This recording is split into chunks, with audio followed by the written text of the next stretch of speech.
I'd like to, after this morning and Dr. Bayak's wonderful, wonderful presentation, make a switch away from the clinic and the clinician's perspective to the patient and the laity's perspective, the people going through their dying experience and what they're asking of our spiritual communities.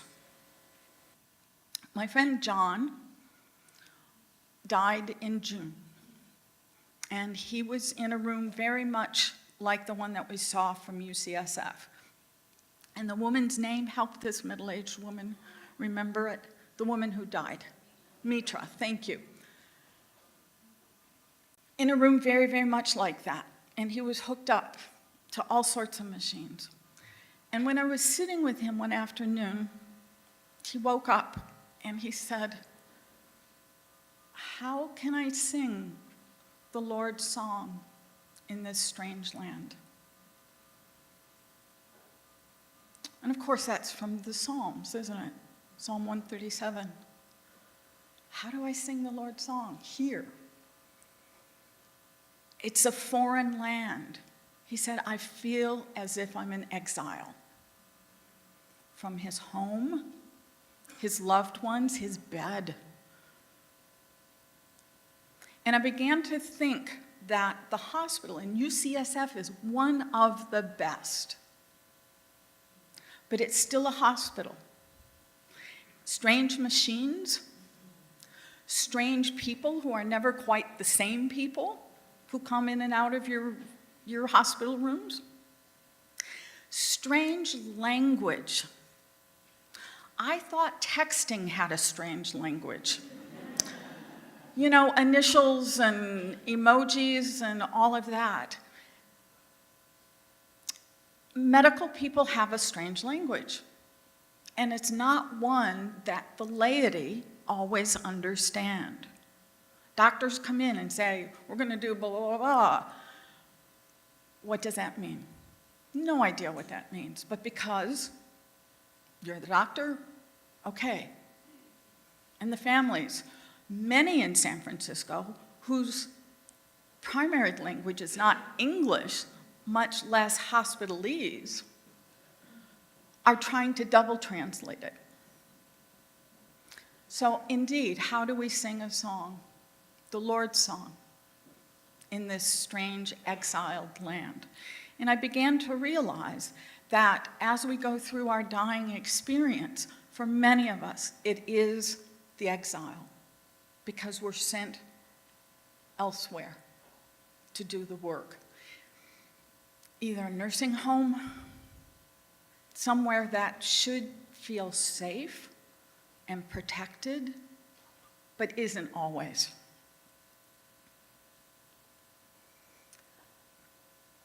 So, what is it that dying people are asking for?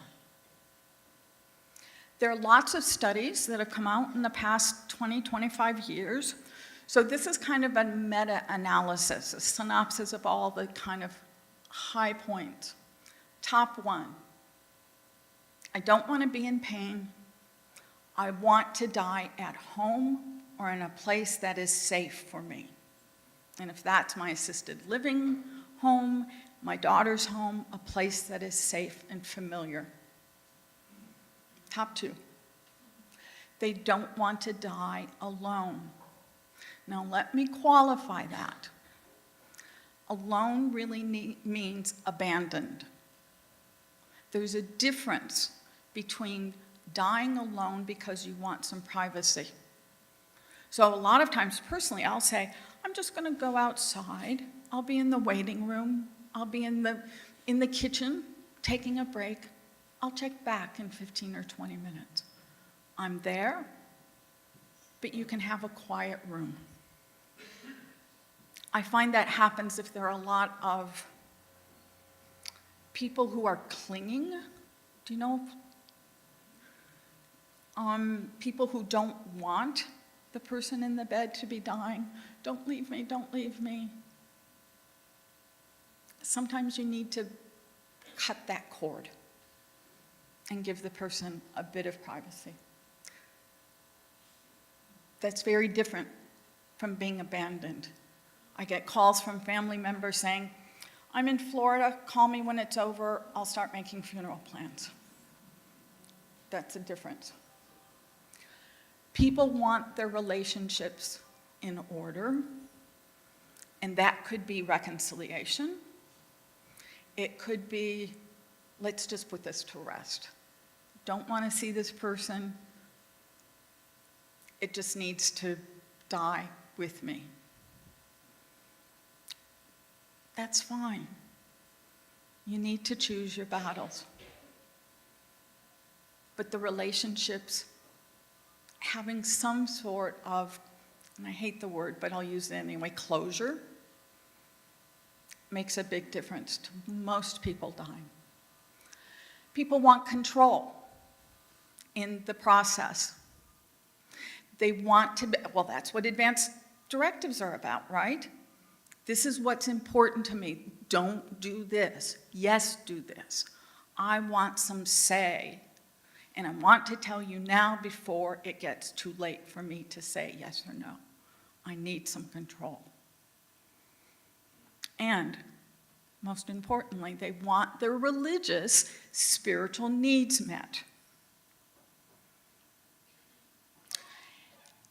In 1995, this was the big study that started everything, the support study. We found that most people die in pain. Most people die alone. They say the numbers are from 60 to 70% die alone, abandoned alone. And they tend to die in facilities rather than, I want to die at home in my own bed. The advanced directives, generally not followed. And Dr. Christina Polkowski out of GWISH in Washington, D.C., says that much of the pain that people experience is spiritual pain. That's a hard one to unpack, but I tend to agree with her. So let's talk about the spiritual, specifically the spiritual needs of the dying. Tracy and Michael Balboni out of Boston, Cambridge, Harvard. She's an MD, an oncologist, does a lot of work on spirituality, palliative care, oncology. Is married to the Reverend Dr. Michael Balboni, who also does a lot of research on religious needs of the dying. Powerhouse couple. They ask you, who would you like to have dinner with? Those two. And I gave you a copy in your program. I gave you 3 things, and one is Tracy's study, which I'm going to summarize for you so you can take it home and read all the statistics. That's exciting. While religion was considered to be at least somewhat important in end-of-life concerns to most, 88% of the population, 47% of the respondents reported that faith communities were not meeting those needs. Half. Think about that. While spiritual support was seen to be integral to the quality of life, which is what all physicians should be looking at, 72 reported that the medical community was negligent in even bringing up what those needs are. So let's look at our institutions.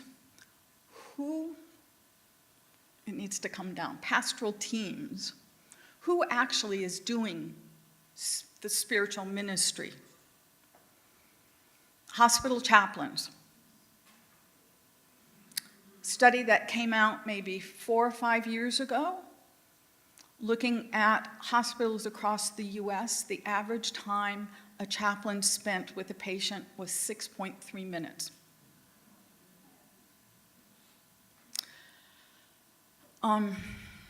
If you've got existential concerns about, like I get asked the question a lot, am I dying of cancer because I did something wrong?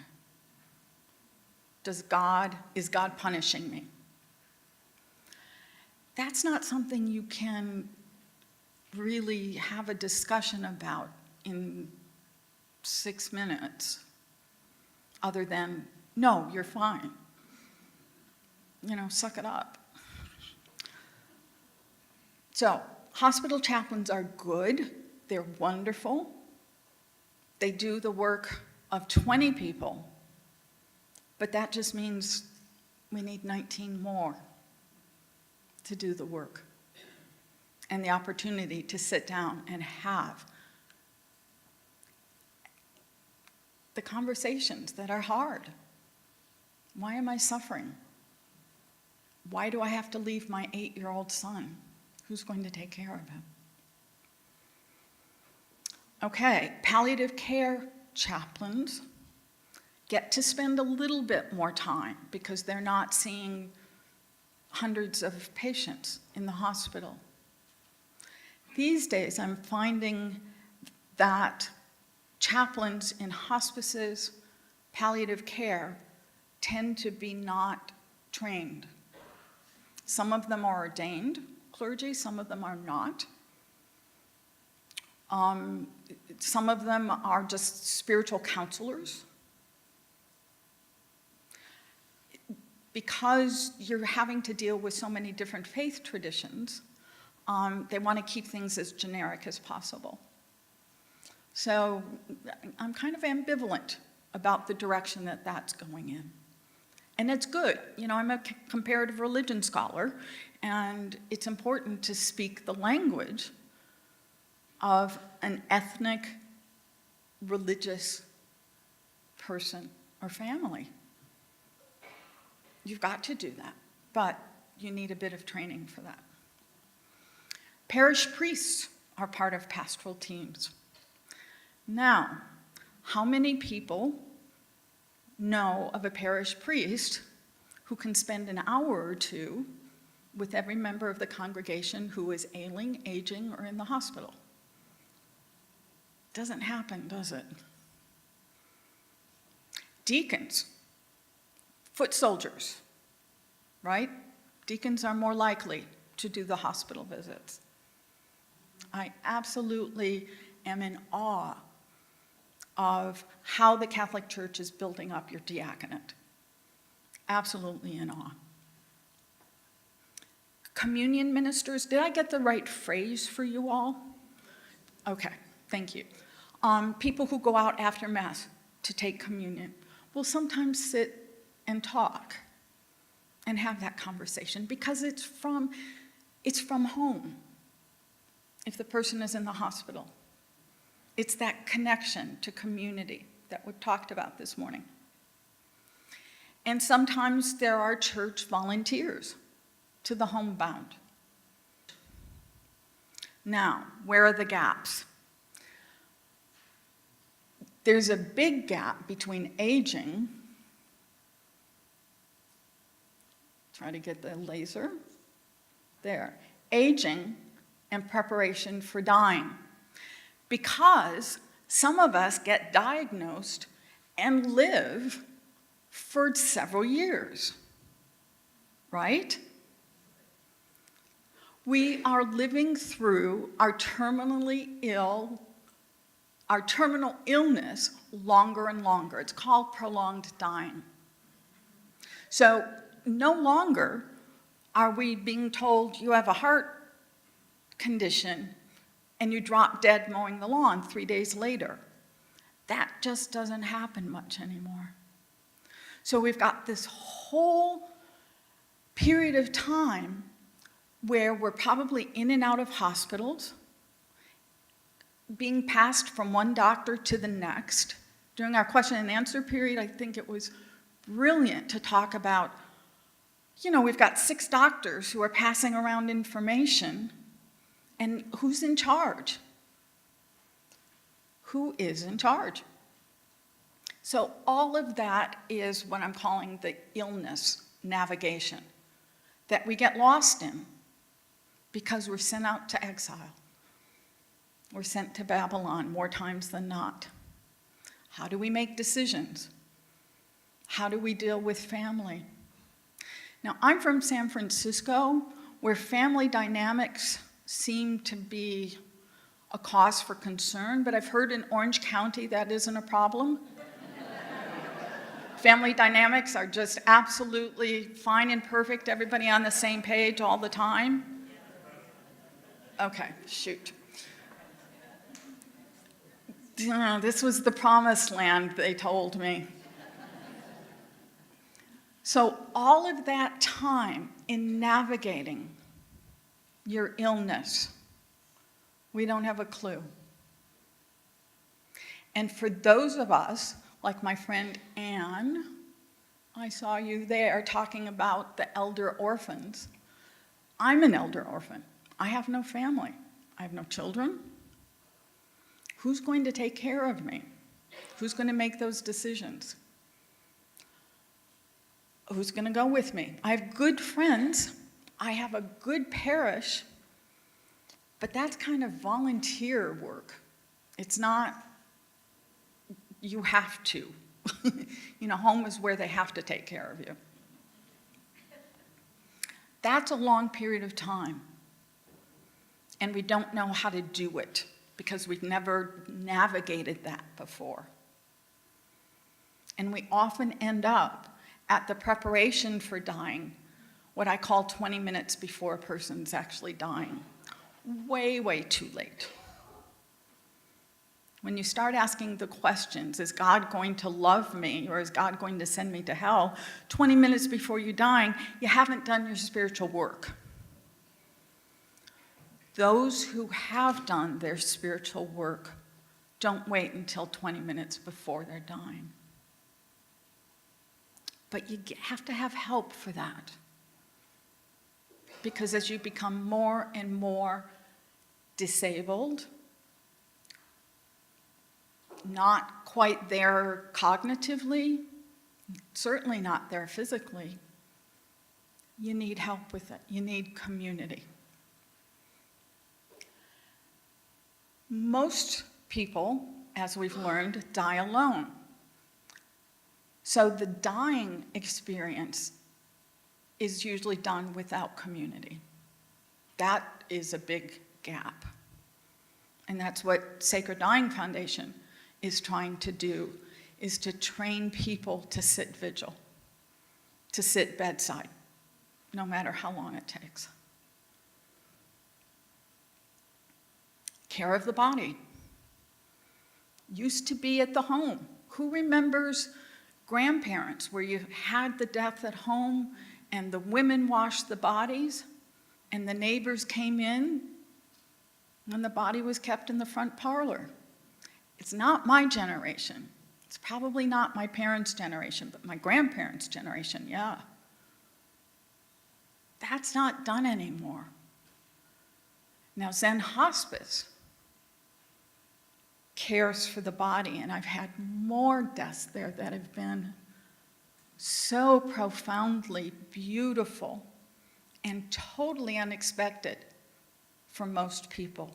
They've never seen the care in washing of the body, communally, of shrouding it, of the flowering ritual, and the procession behind the shrouded body into the car to take it to the mortuary. It's not the black box that UCSF showed us. That kind of startled me. I was working for a religious hospital in Kansas City, Missouri, trying to understand how they did end of life, and talked to maybe 100 of their staff.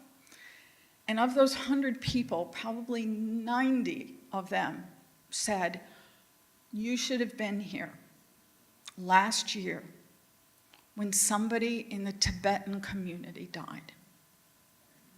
He was an elder, and there were a lot of his extended family members who came. And then one evening, a whole bunch of monks showed up. Do you know, in their saffron robes and their I don't know all the names for the pieces of the habit, but in saffron and crimson. And they chanted all night long, those deep, deep voice chants. And the elder died in the night, and the hospital was ready to take him to the mortuary, and the monk said, no, we will stay with him until tomorrow. And they said, well, but that's not our custom. And he said, yes, but it's ours, and you will do it. Well, you don't mess with a Tibetan monk. You don't. Who do we need to help with all these gaps? We need families, which are not usually intact. We need consistent relationships. If you're in the hospital, you're seeing somebody new every day. We need help in navigating the system. And we need stronger links to our faith communities. Because guess what? That's where the kindness and compassion and the love is coming from. Okay, so the name of this slide is New Roles in Parish Ministry. And this is what I'm trying to kind of open up and get your ideas about and bring some models in. 3 areas specifically. Care navigators. And we'll talk about a good model that's happening out of parishes. Somebody who's trained to help you navigate the medical system. The exile. Spiritual companions. You know the book Tuesdays with Megory? I went through Wednesdays with Anthony for 3 years.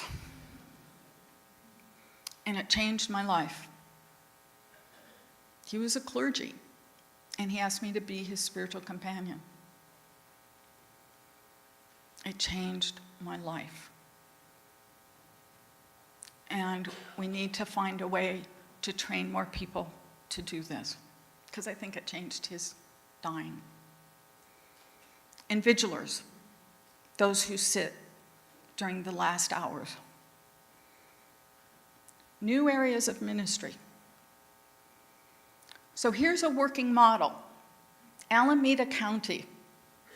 Reverend Cynthia Carter, who's a master in public affairs as well as a pastor, decided that parishes in Oakland, primarily African American, where a lot of elders are marginalized, needed help in navigating the system. So she created the Alameda County Care Alliance.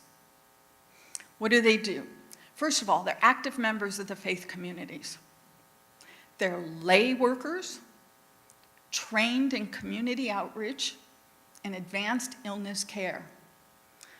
They're also trained to develop relationships.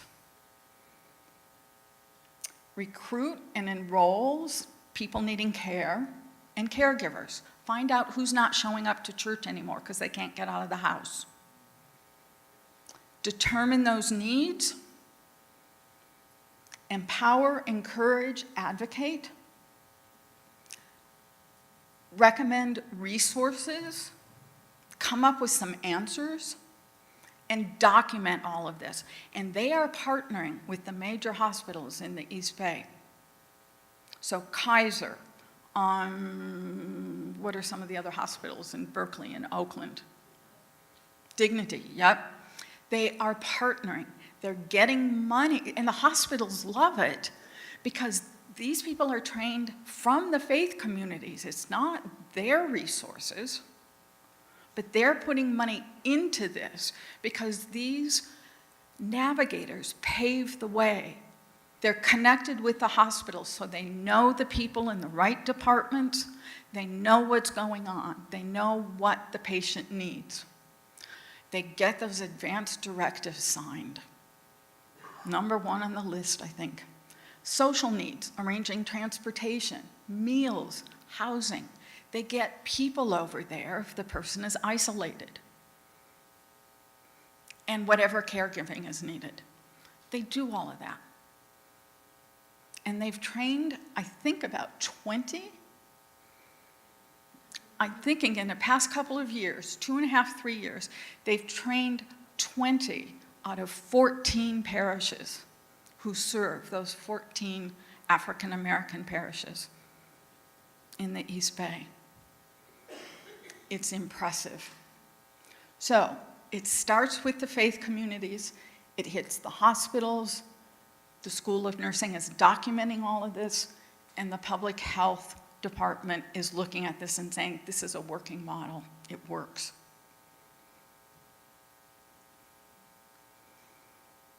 Okay, let's shift to the spiritual companion. Since we don't really know or have a definition for this, it's a little bit of all of these things. It's a little bit of a spiritual director, which are now certified, right? End-of-life doulas, growing awareness of what doulas do or not do. But it's a new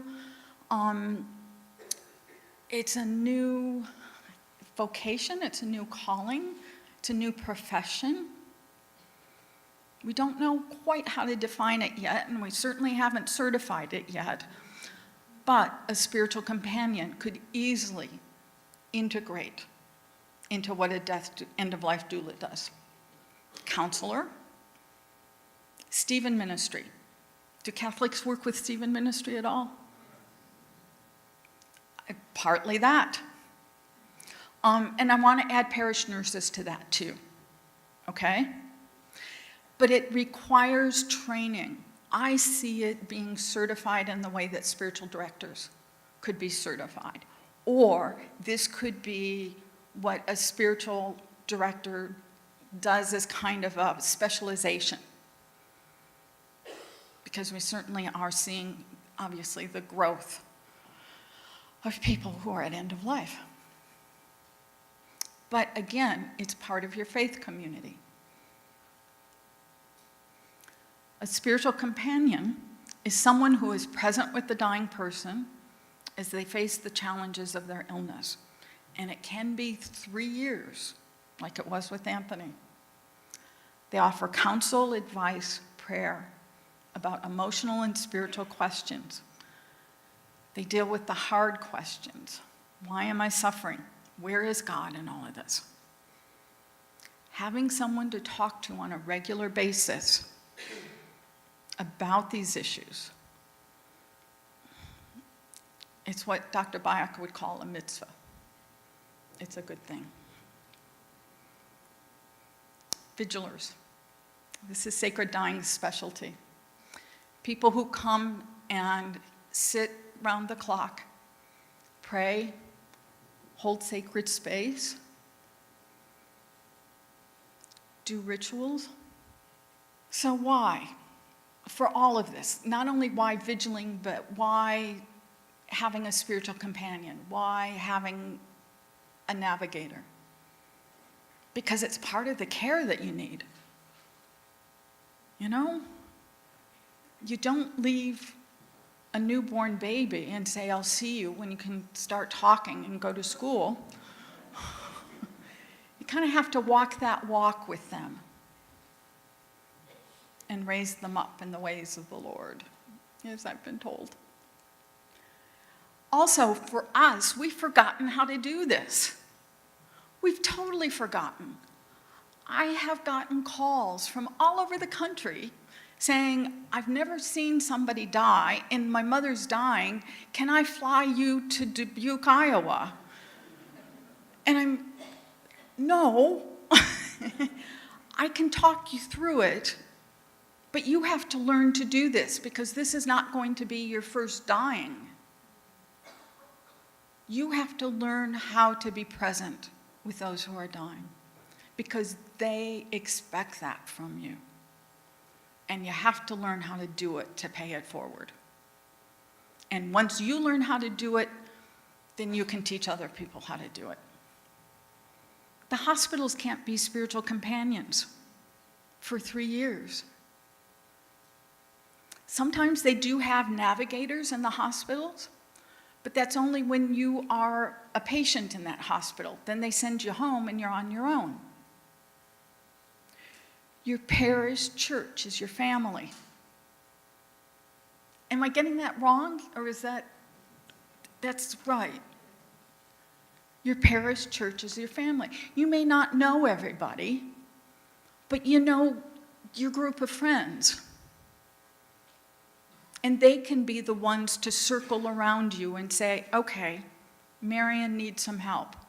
Let's get her a spiritual companion. And I can volunteer to do this. And we can train up people like the parish nurses